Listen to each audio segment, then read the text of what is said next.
Aula número 158. Aquela triste e leda madrugada. Camões. Aquela triste e leda madrugada, cheia toda de mágoa e de piedade, enquanto houver no mundo saudade, quero que seja sempre celebrada. Ela só, quando amena e marchetada saía, dando ao mundo claridade, viu apartar-se de uma outra vontade que nunca poderia ter visto apartada. Ela só viu as lágrimas em fio, que de uns e de outros olhos derivadas se acrescentavam num grande e largo rio. Ela só viu as palavras magoadas que puderam tornar o fogo frio e dar descanso às almas condenadas. Camões.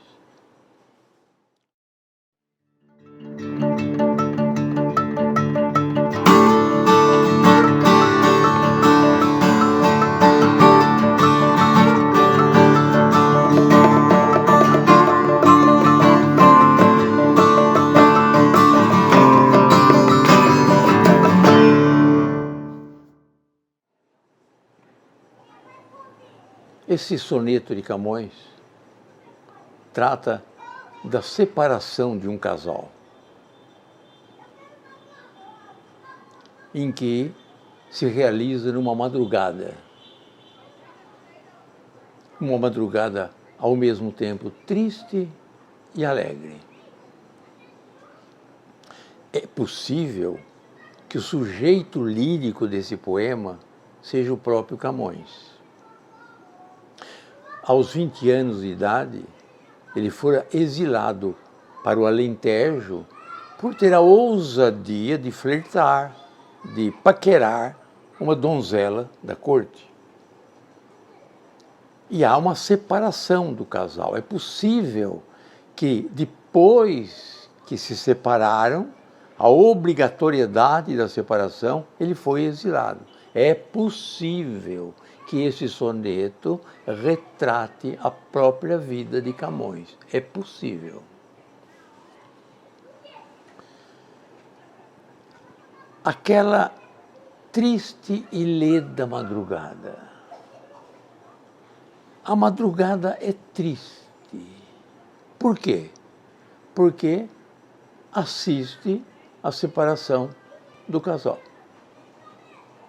A madrugada é leda. Leda é alegre. Por que a madrugada é leda? Porque naturalmente a madrugada é alegre, é a claridade, é a luz. Então, já começa com um paradoxo, aquela triste e leda madrugada. Ou seja, a madrugada objetivamente é alegre, mas a madrugada subjetivamente é triste. Vamos tomar o poema e ver por que a madrugada é alegre. Comigo, raciocínio, o poema está no vídeo. Ouça porque é alegre. Ela só, quer dizer, a madrugada só, quando amena e marchetada, colorida, policromática, brilhante, marchetada, dando ao mundo claridade, eis, pois, porque ela é alegre, ela traz ao mundo claridade. E por que subjetivamente ela é triste? Vamos ver no texto. Porque viu apartar-se de uma outra vontade, viu a separação de um casal que nunca poderia ter visto apartada. Ela só viu as lágrimas em fio que de uns e de outros olhos derivadas se acrescentavam num grande e largo rio. Eis porque a madrugada é triste e alegre. É um paradoxo que, pela leitura do poema e pela interpretação, eu vou desfazendo o paradoxo. Sabemos que a madrugada é alegre, mas esta madrugada alegre, festiva, policromática, essa madrugada marchetada assistiu à separação do casal. 3 palavras do soneto, vamos ver o soneto, bastam para justificar a razão por que a madrugada é alegre. Só 3 palavras se eu tirar do soneto. Amena, marchetada e claridade. Qual é o papel da natureza nesse poema? A natureza é o palco da separação. Observa que há um rio, por conseguinte estão no campo, há um rio, e a madrugada então, a natureza é o palco da separação. E a madrugada? Qual é o papel da madrugada nesse texto? A madrugada é a testemunha da separação. Olha no poema. Ela só, quando amena e marchetada saía, dando ao mundo claridade, viu apartar-se de uma outra vontade que nunca poderia ter visto apartada. Marchetada é a madrugada, e por conseguinte a madrugada é a testemunha da separação. E tem mais, é a testemunha única, porque ele diz, ela só, quando amena e marchetada saía, ela só viu, só ela é que viu as palavras magoadas. É uma testemunha única. A natureza é o palco e a madrugada é a testemunha da separação. Quero que seja sempre celebrada essa madrugada, sempre celebrada. Qual é o sentido de sempre celebrada? Sempre trazer a memória, sempre lembrada, sempre recordada, sempre memorada, ainda que eu recorde para comemorar, recordada. Ela viu as palavras magoadas que puderam tornar o fogo frio. Que fogo é esse? Pensa comigo. Ela viu palavras magoadas, a madrugada viu palavras magoadas que puderam tornar o fogo frio. Que fogo é esse? É o fogo da paixão, do amor intenso, do amor deslumbrado. E esse amor tornou-se frio. E dar descanso às almas condenadas. Condenadas a quê? Ela só viu as palavras magoadas que puderam tornar o fogo frio e dar descanso às almas condenadas. Condenadas a quê? Eu já li alguma interpretação que essa condenada se refere à condenação pós-morte, ao inferno. Já vi essa interpretação. Não, não é nada disso. Também não é condenada à prisão, de que ele foi submetido ao exílio político, também não é isso. O autor lírico, se fosse Camões. E dar descanso às almas condenadas à separação. À separação. Estão se separando e as almas estão condenadas ao sofrimento da separação. A madrugada viu palavras magoadas. A madrugada viu palavras magoadas, viu. O primeiro verbo ver, eu entendo. Mas o segundo verbo, ela viu palavras. O primeiro, ela só viu lágrimas em fio, tudo bem. E a madrugada vendo é uma prosopopeia. Eu estou dando sentimento a quem não possui. Eu estou personificando a madrugada. Personificando a madrugada. Tudo bem. Então, a madrugada viu lágrimas em fio. Personificação. Mas embaixo, ela viu palavras magoadas, viu palavras, não seria ouviu? As palavras se veem ou as palavras se ouvem? Qual é a razão pela qual o autor preferiu o verbo ver ao verbo ouvir? A madrugada é testemunha da separação. Pergunte a um advogado de defesa se ele prefere uma testemunha que ouviu ou uma testemunha que viu, ainda que sejam palavras.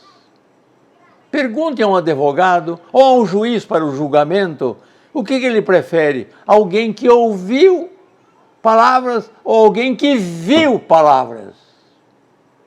Por isso que a madrugada viu palavras, porque quem vê é mais testemunha do que aquele que meramente ouve. Se eu ler cuidadosamente o poema, eu vou perceber que se trata de uma separação. Em que palavra-chave? Apartar-se. Eu vou perceber que são duas pessoas. Onde se percebe isso? De uns e de outros olhos derivados. De um e de outros olhos. Eu vou perceber que as pessoas choram. Lágrimas em fio. Eu vou perceber que elas falam. Puderam palavras, viu palavras. E eu vou perceber que há um sofrimento. Palavras magoadas que puderam tornar o fogo frio e dar descanso às almas condenadas. Nós sabemos o que é hipérbole. Eu tenho um vídeo só de figuras em linguagem. Cinco ou seis vídeos sobre figuras de linguagem. Basta você entrar no YouTube e clicar figuras de linguagem, aparecem todas as minhas aulas de figuras de linguagem. Figuras de linguagem é a matéria que mais é solicitada nos exames de vestibular. Hipérbole. Há nesse poema hipérbole. Vamos ver uma hipérbole. As lágrimas que se acrescentavam num grande e largo rio. Aquela triste e leda madrugada, que puderam tornar o fogo frio. Eu já disse que triste e leda madrugada é uma antítese, mas também é antítese o fogo frio. É um paradoxo. É uma antítese. Vamos tomar o primeiro quarteto. Que nós podemos, com o primeiro quarteto, recordar as aulas todas de gramática que estou ministrando através do vídeo. Vamos ver o primeiro quarteto. Aquela triste e leda madrugada, cheia toda de mágoa e de piedade, enquanto houver no mundo saudade, quero que seja sempre celebrada. Oração principal. Eu quero. Eu quero o quê? Eu quero objeto direto. Eu quero que aquela triste e leda madrugada, cheia toda de mágoa e de piedade, seja sempre celebrada. É isso que eu quero. Isso, enquanto houver no mundo saudade, uma oração com a ideia de tempo, temporal. E aí, liquidamos o assunto. de orações. Se eu perguntar para os senhores, enquanto houver no mundo saudade, verbo haver, qual é o sujeito desse verbo, enquanto houver no mundo saudade? O verbo haver, no sentido de existir, não tem sujeito. Ele é impessoal, não tem sujeito. Tanto é que se fosse enquanto houver saudades, ele continuaria no singular. Saudades é seu objeto direto. Opiniões contrárias sempre houve. Não vai me dizer opiniões contrárias sempre houveram. Opiniões contrárias sempre houve. Com o verbo existir, não. A concordância é normal. Opiniões contrárias sempre existiram. Se vier com auxiliar também. O verbo haver, com auxiliar, transfere ao seu auxiliar a impessoalidade. Opiniões contrárias vai haver. E opiniões contrárias vão existir. Há de haver leis melhores? Há de haver. E hão de existir leis melhores. Quero que seja sempre celebrada.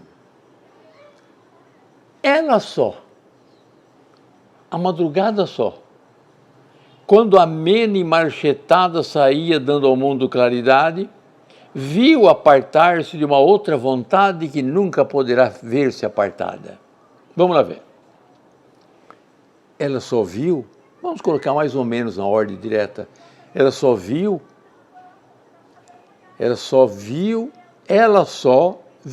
apartar-se de uma outra vontade, que nunca poderá ver-se apartada quando amena e marchetada saía, dando ao mundo claridade.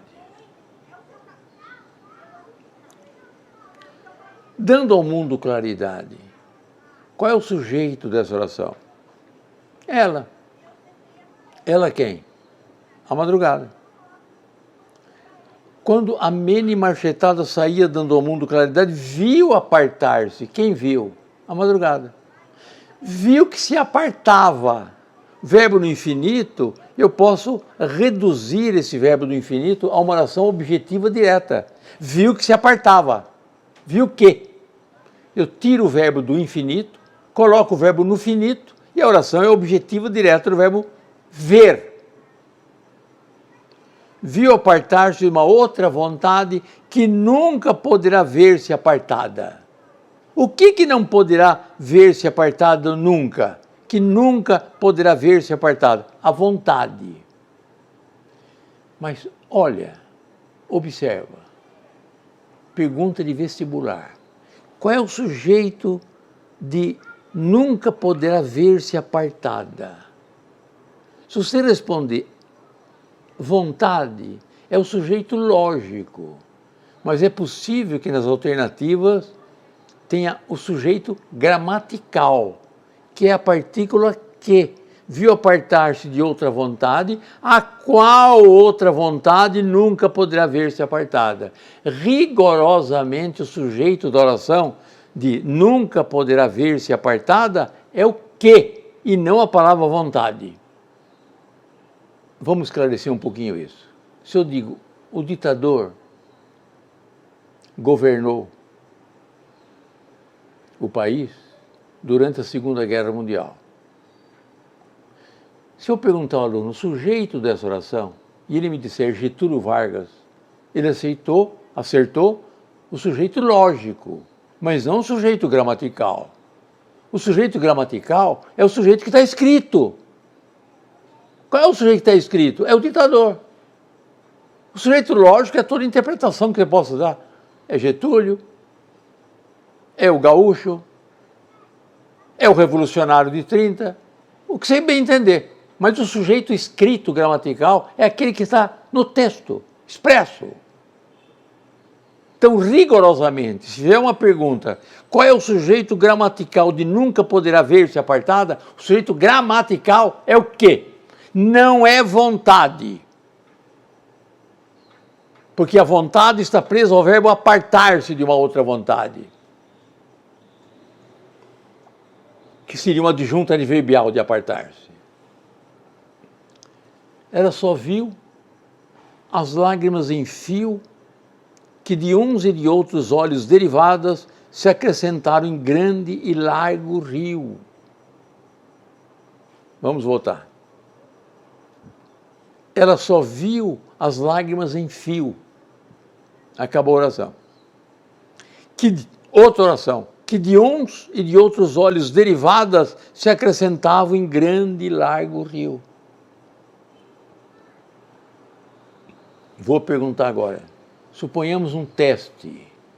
Qual é o sujeito gramatical de acrescentavam em grande e largo rio? Sujeito gramatical. E vem as alternativas. Alternativa A, lágrimas em fio. Alternativa B, que, pronome relativo. Com qual que você fica? Que, pronome relativo.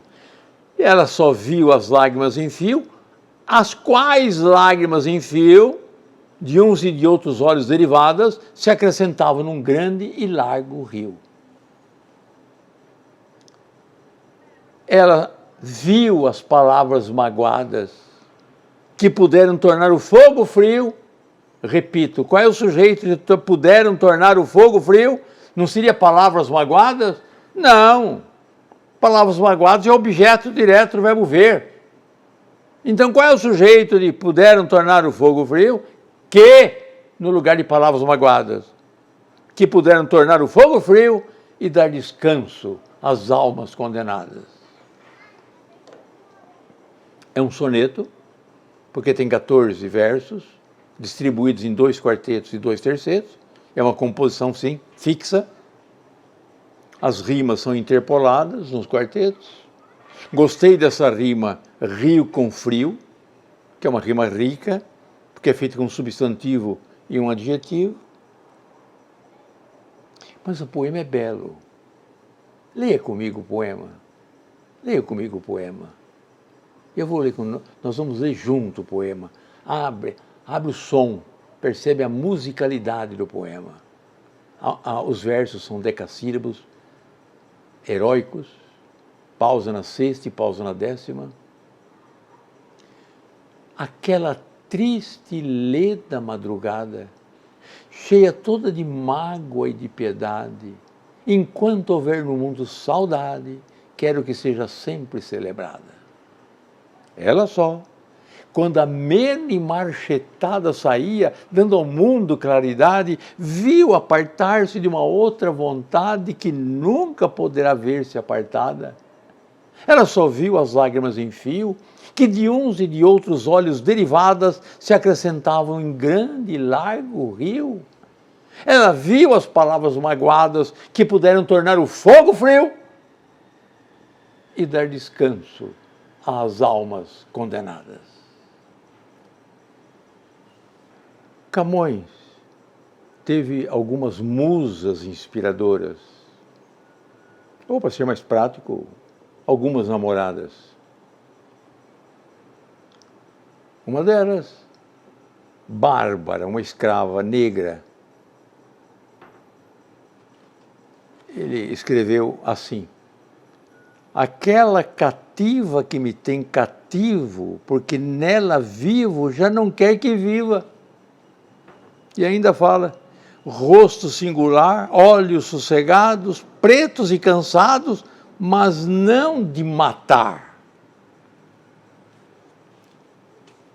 A escrava que o tem cativo. Outra é Dinamene, a menina chinesa que morreu afogada no mar, num barco, numa nau em que ele estava presente. Ele salvando os Lusíadas, o manuscrito de Os Lusíadas, e a namorada, infelizmente, sucumbiu. Mas escreveu um poema dedicado a ela. Os autores são unânimes em afirmar que é dedicado, sem dúvida, a Dinamene. Alma minha gentil que te partiste, tão cedo dessa vida descontente, repousa lá no céu eternamente e vive ao cá na terra sempre triste. Se lá no assento etéreo onde subiste, memória desta vida se consente, não te esqueças daquele amor ardente que já nos olhos meus tão puro viste. E se vires que pode merecer-te alguma coisa, a dor que me ficou da mágoa, sem remédio de perder-te, roga a Deus que teus anos encurtou, que tão cedo de cá me leve a ver-te, quão cedo de meus olhos te levou. Com tudo este poema que eu acabei de interpretar, aquela triste e leda madrugada, é possível que retrata a separação de Catarina de Ataíde, aqui foi intitulado, aqui ele colocou um anagrama de Natércia, que é o anagrama de Catarina de Ataíde, Natércia, Catarina de Ataíde. Catarina de Ataíde era uma jovem, 10 anos mais nova do que ele, e morreu jovem também. É possível que tenha morrido com uns 26, 27 anos de idade, não mais do que isso. Ele não estava mais em Portugal, ele estava nas Índias. Mas essa separação, eu julgo que foi o resultado do seu exílio para o Alentejo, quando ele tinha ainda 20 anos de idade. Rapaz, moço, frequentava a corte. E houve a separação. Querem conhecer a Catarina de Ataíde, o retrato dela? Mais ou menos parecido com a Mona Lisa. Ele escreveu o retrato da Natércia. Ouça como é que era a figura de Natércia. De quantas graças tinha, a natureza fez um belo e riquíssimo tesouro, e com rubis e rosas, neve e ouro formou sublime e angélica beleza. Pôs na boca os rubis, e na pureza do belo rosto, as rosas por quem morro. No cabelo, o valor do metal louro, no peito, a neve em que a alma tem acesa, mas nos olhos mostrou quanto podia e fez deles um sol, onde se apura a luz mais clara que é do claro dia. Enfim, senhora, em vossa compostura, a natureza caprichou quanto sabia em ouro, rosas, rubis, neve e luz pura. A minha pátria é a língua portuguesa.